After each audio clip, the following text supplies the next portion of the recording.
In 2023, scientists aimed a beam of cosmic rays at the Great Pyramid. The same technology used to see inside active volcanoes. The same technology used to scan damaged nuclear reactors. They were looking for hidden rooms, and they found one. A corridor, sealed inside the stone, unknown to the entire world for 4,500 years. They sent in a camera. The corridor was empty. Or, the part they could see was empty, because the corridor narrows at the far end, and nobody knows what it narrows toward. That discovery is from 2 years ago, and it barely made the news. Because here's the thing about the Great Pyramid that took me a long time to understand. It isn't one mystery. It is dozens of them, stacked inside each other, each one leading to something stranger than the last. There are sealed doors inside this building that no human being has ever opened. There are underground chambers that radar has detected, but no one has excavated. There are symbols painted by ancient hands inside a shaft so narrow you couldn't fit your shoulders through it. Painted, sealed, and left in the dark for 4,000 years. And nobody can read them. Tonight, we're going to go through all of it. Not the surface version, the real version.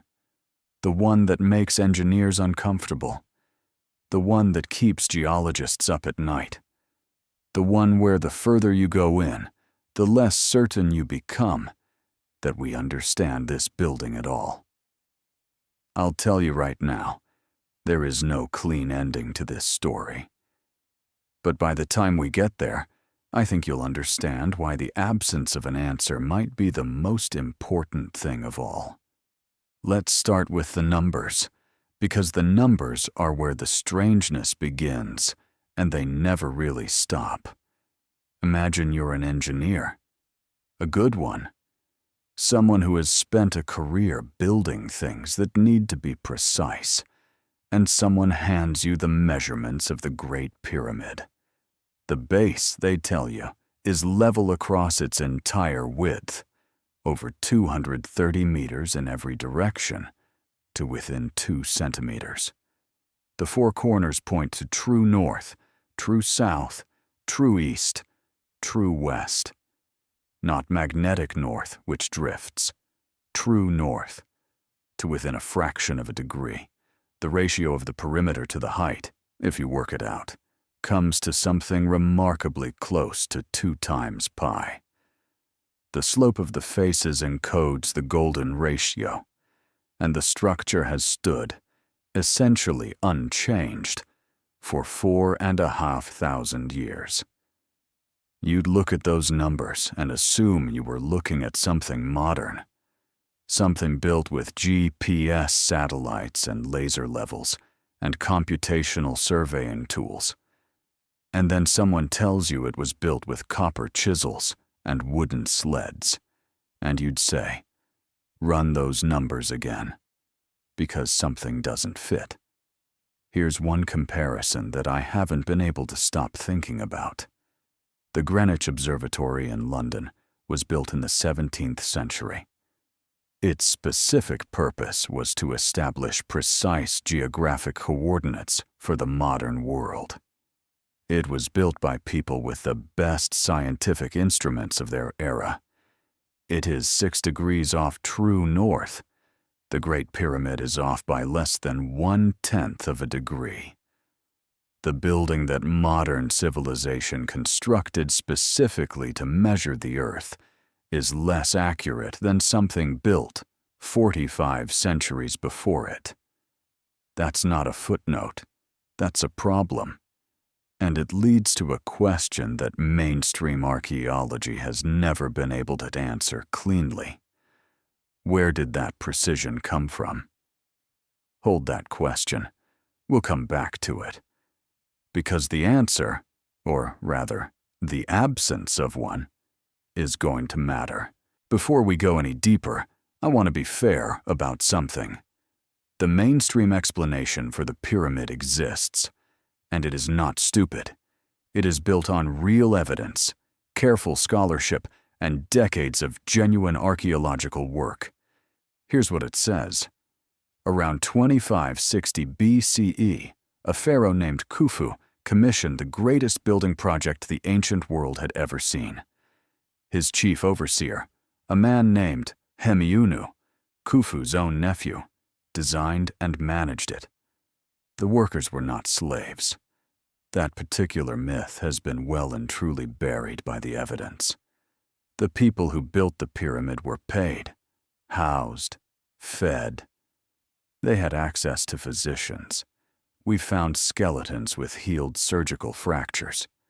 They lived in purpose-built worker villages with bakeries, breweries, and administrative buildings. And they had names.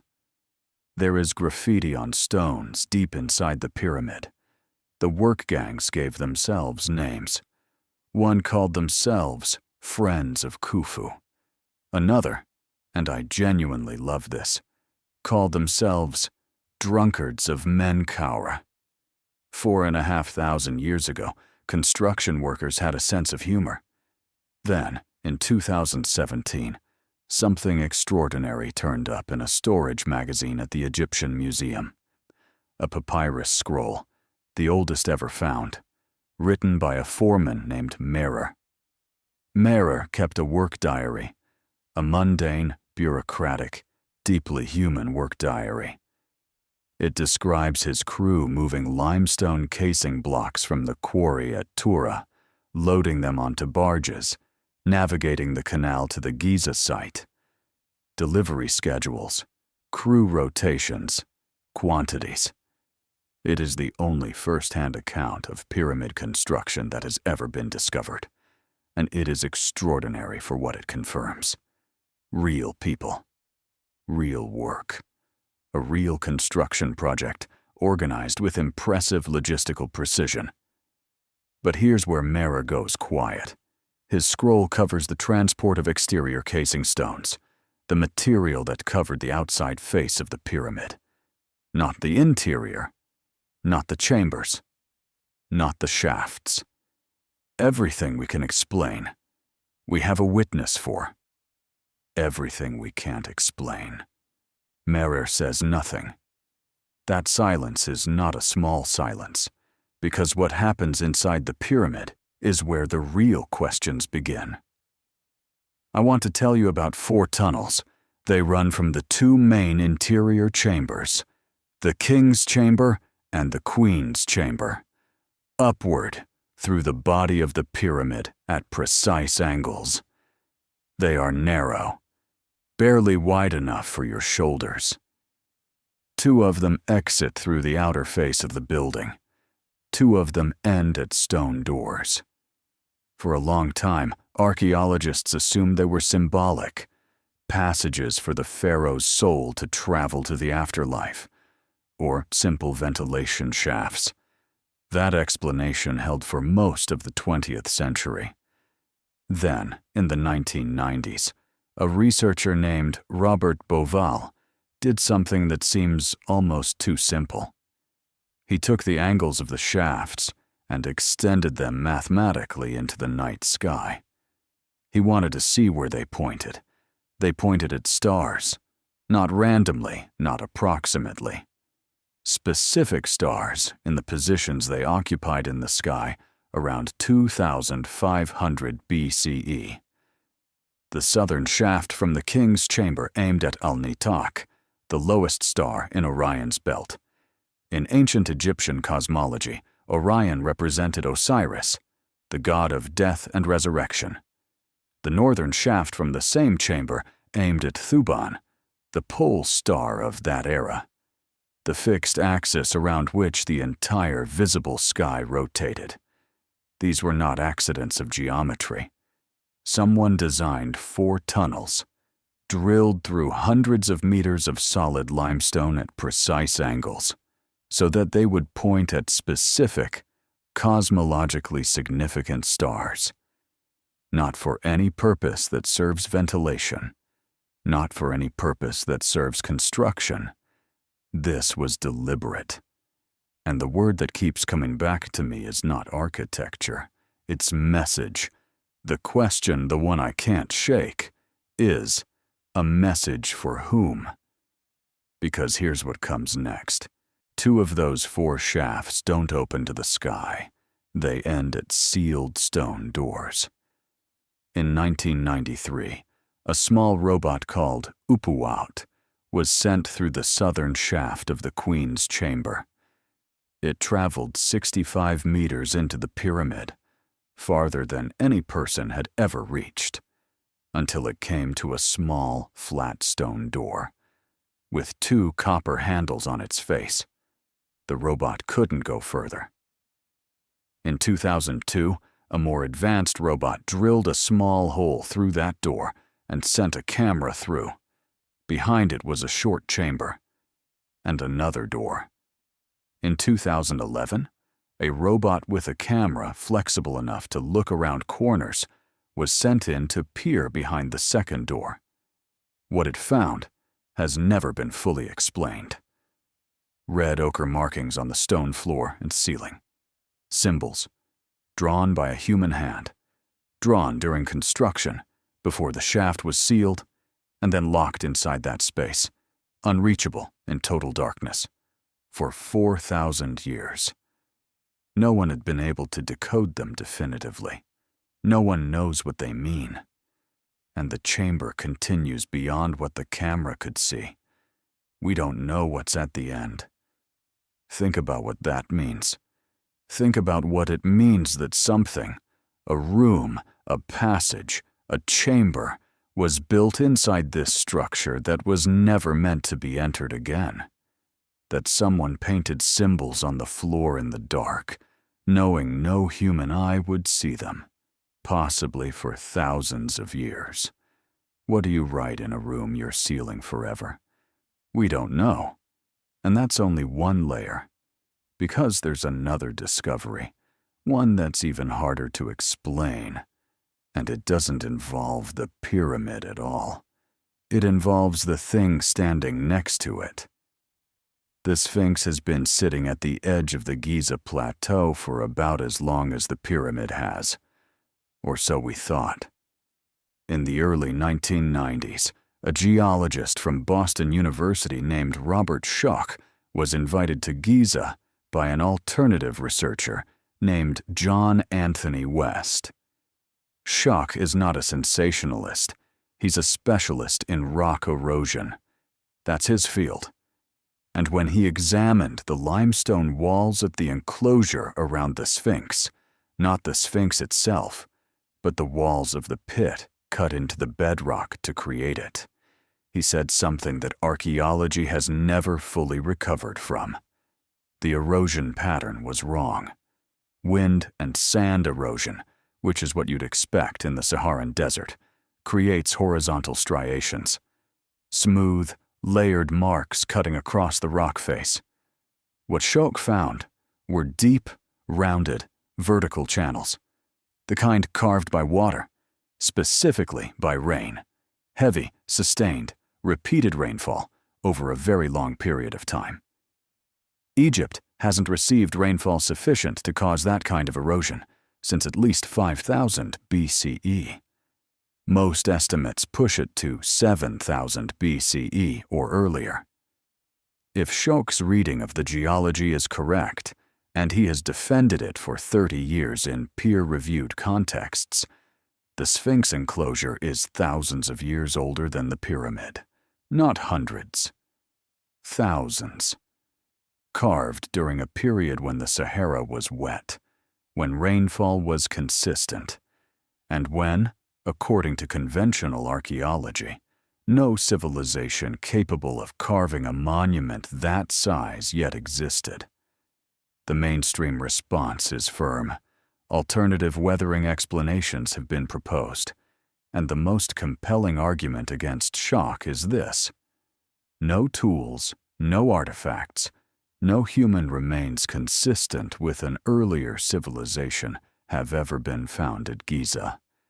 If someone built the Sphinx 6,000 or 8,000 years before Khufu, where is everything else they left behind? Schoch has an answer for that, too. He suggests that the evidence may be underwater, submerged by rising sea levels at the end of the last ice age, and that we simply haven't looked in the right places yet. It's possible. It might also be convenient. The honest position is that the geology is real. The timeline it implies is radical, and the question it raises has never been closed. What was at Giza before the pharaohs? And this is where the story gets wider, because the Sphinx is not alone in this. The Great Pyramid is not the only impossible thing from the ancient world. That sentence is worth repeating. Not the only one. Go to southeastern Turkey to a site called Göbekli Tepe. It is a temple complex, enormous carved limestone pillars, some of them 5 meters tall, arranged in circular formations and decorated with sophisticated animal carvings.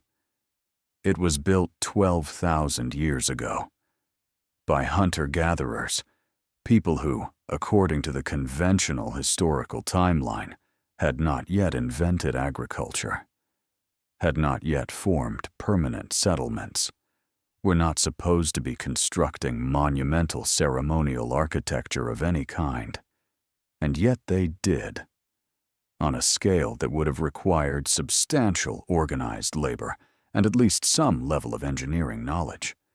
And then, around 9,000 years ago, someone deliberately buried it. Not abandoned, buried, filled in systematically with rubble and earth and worked stone, as if they were trying to hide it. We only found it because a farmer's plow hit a carved stone pillar in 1994. Why would you bury your greatest achievement? What were you hiding it from? Go to the mountains of Peru to Sacsayhuaman, where stone walls are built from individual boulders weighing over 100 tons, fitted together with such precision that the joins are invisible. No mortar, no gaps. The same technique as the Great Pyramid's interior chambers on the other side of the world. Go to Pumapunku in Bolivia, where stone blocks have been cut and drilled with tolerances so fine that engineers who've studied them reach for a word that makes archaeologists uncomfortable. Machined, not carved. Machined. With tools we have no record of. The pattern keeps appearing. Different cultures, different continents, different centuries. The same impossible precision. Either we have been consistently, catastrophically underestimating what ancient human beings were capable of, or something is missing from the story, something we haven't found yet. And here is the detail, from mainstream archaeology, not from any fringe theory, that I think deserves more attention than it has ever received. The Egyptians built the Great Pyramid near the very beginning of their civilization.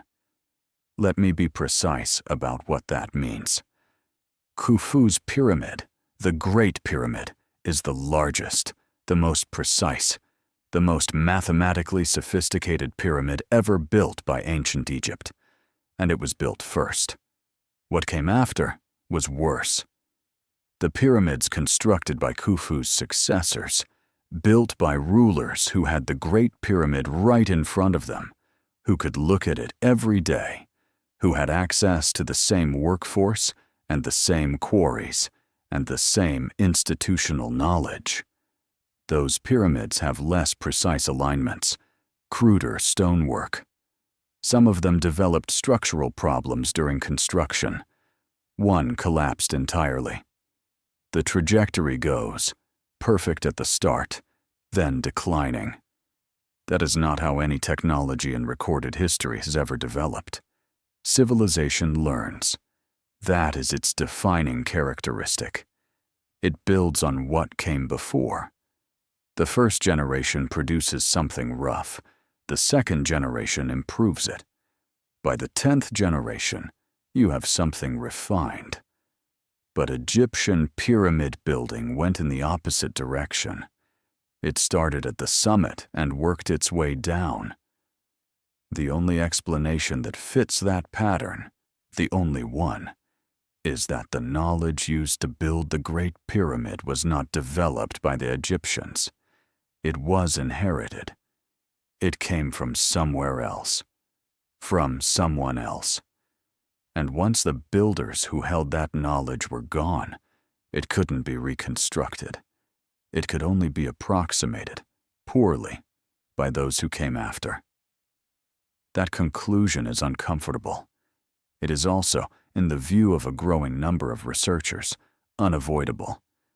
And now, with that in mind, let me tell you about what's happening right now.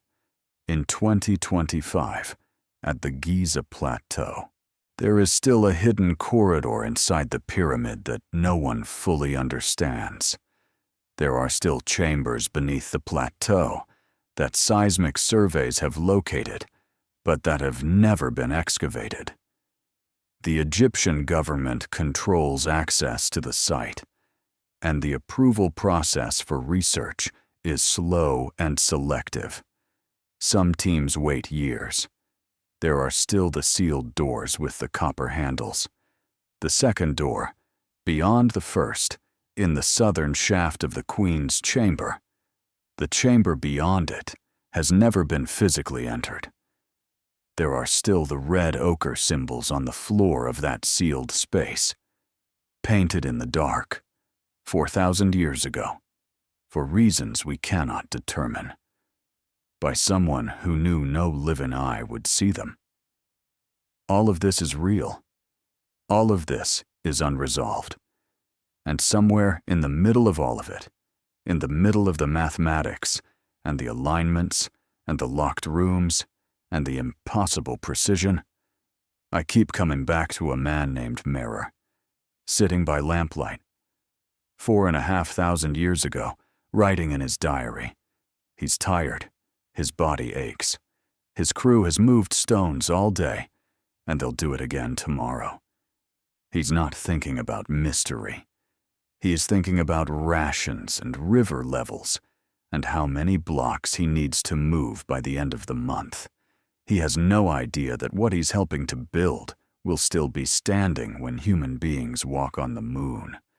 He has no idea that someone will find his diary in a museum storage room in the 21st century and hold it like something sacred. He was just doing his job. And that's the thing I can't get past. Real people built this. Real people with sore muscles and crew nicknames and a sense of humor. Real people who went home at the end of the day and ate dinner and slept. And yet what they left behind, whether they fully understood it or not, contains layers of mathematical and astronomical knowledge that the rest of civilization took thousands of years to rediscover. The pyramid preserved something. I'm just not sure we know yet what it was trying to say. The building is still talking. That's the only way I know how to put it. Every decade, new technology finds something inside it that the previous decade missed. Cosmic ray imaging found a new corridor in 2023. Seismic surveys found underground anomalies that haven't been explained. A robot found a sealed room with ancient writing that no one has decoded. What does a building have to do to get our full attention? There's a version of this story where everything has a clean explanation, where the precision is the result of extraordinary human ingenuity and organization, where the astronomical alignments are intentional, but their meaning is religious, not scientific, where the sealed rooms are empty and the symbols are ceremonial, and there are no lost civilizations and no inherited knowledge and no missing chapters. That version might be correct, but it requires every anomaly to have a mundane explanation, every uncomfortable number to be a coincidence. every silence in the record to mean nothing. And the thing about this building, the thing that makes it different from every other ancient mystery, is that the anomalies don't stop. The list keeps growing. Every answer opens a new question. Every sealed door has another door behind it. I don't have an ending for this story. I'm not sure the story has one yet. The pyramid was built to last forever. It has. Whatever it was built to say, we're still learning to listen.